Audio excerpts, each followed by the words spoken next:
On this episode, everything is on fire and it's awesome. This real estate stuff is not easy, so send me your questions and I will answer them. This is the Ask Jason Show. Hello everybody, my name is Jason Piercey and this is episode 94. I wanted to crack my knuckle. This didn't work. Can we start again? Nope. No, shit.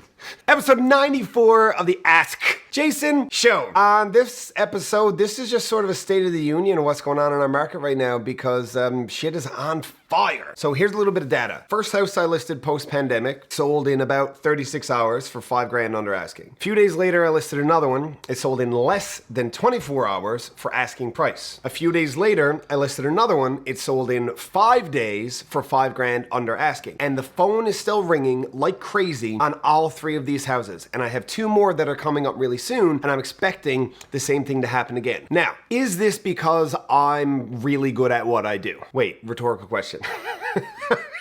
Not really what I meant to say. What I mean is there's as much of this that has to do with the quality of marketing that I'm using and the talents of Sir Director Joe Zalot, with the type of video that we're doing and the type of photography and the virtual tours and blah, blah, blah, blah, blah. A lot of it has to do with that. A lot of it has to do with the way that we're presenting things and understanding algorithmic changes on Facebook and all that kind of crap. But it also has a lot to do with what's going on in our market itself, because it's not just houses that are flying off the shelves. I have friends who are in the furniture business, or friends who are who sell cars, and all of them are having like career months. Like June was massive for anybody who was selling big ticket items. Why? I don't know. Because it doesn't really add up. Unless everybody got $2,000 extra a month for the last little while and they don't know what to spend it on. I don't know where it's coming from. However, it feels a little bit like what I always said about the second half of January when it comes to real estate. We have pent up demand from half of November and December because people, realtors take their feet off the gas and nobody's pushing. And all of that rolls over into sort of like a reverse hangover where all that pent up demand in the second half of January explodes and we do a whole bunch of deals. Or everybody's been sitting home locked in their house for the last number of months and realize they freaking hate it there. I hate it here!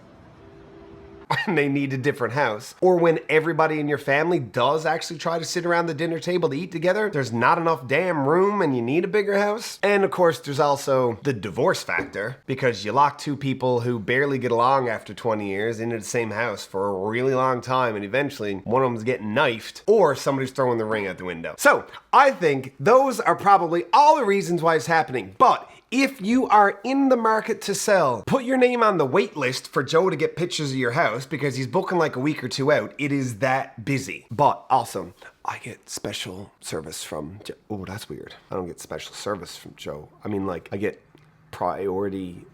Just stop. I just mean that Joe and I are partners.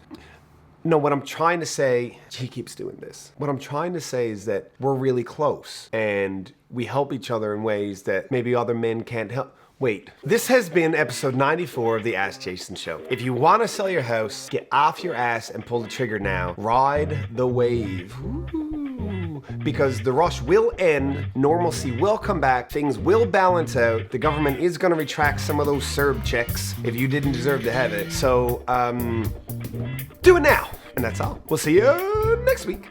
The Ask Jason Show exists so that you can get good real estate related information from a resource that you can trust. Now, speaking of resources you can trust, here's a couple I would trust to work with my mom. Because good enough for mom, I mean, good enough for you.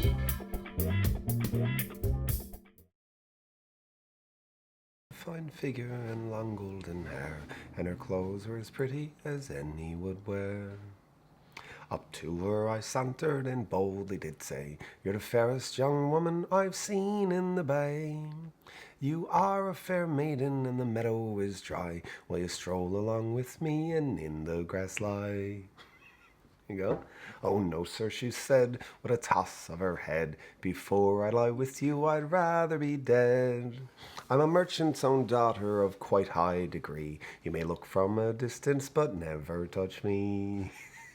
So I filled her with tales and I filled her with lies, told her my clothes were but some disguise, to find a fair maiden who held her degree, above rolling in meadows with scoundrels like me. So appropriate.